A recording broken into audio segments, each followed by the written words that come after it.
Sljedeći put. Za Lirikom klub Trapavi sanjar.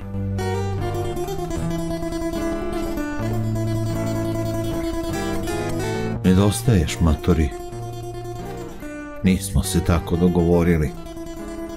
Trebalo je da budeš tu, da plašiš vragove i vrane što kruže nad gnezdom koje si stvorio.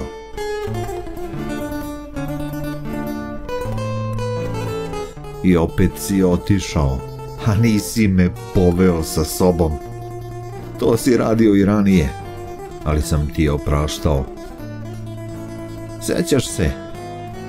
Odlazio bi na pecanje i govorio mi da sam još mali, da je na reci previše hladno, ali da sljedeći put kad prolepša vreme vodiš i mene, obavezno. Onda si, bez obzira na sunce, lukavo ustajao u 5, iskradao se da te ne čujem i ostavljao me.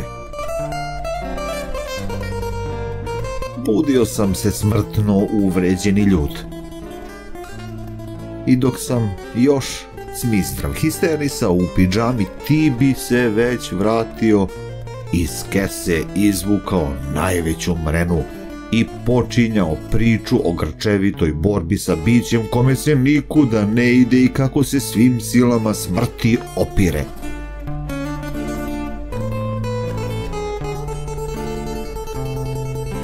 Zadivljene oči dečaka gutale su tvoje reči kao oblak helijumske balone, na momente pune suza zbog tragičnog neuspeha ribe, a onda ponosno blistale zbog tvoje hrabre pobede.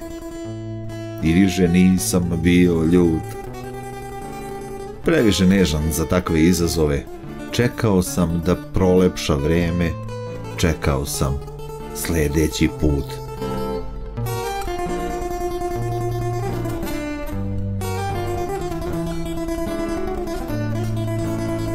Nedostaješ, matori. Ja odavno ne spavam u pidžami. Ni ti se više ne iskradaš. Bio sam budan kada si otišao. Ne moraš da objašnjavaš. Znam. Previše je hladno za mene. Tamo na brdu plivaju senke. Znam, matori. I nisam ljut. Sačekat ću svoj sljedeći put. A do tada ću plašiti vragove i vrane nad gnezdom koje si stvorio.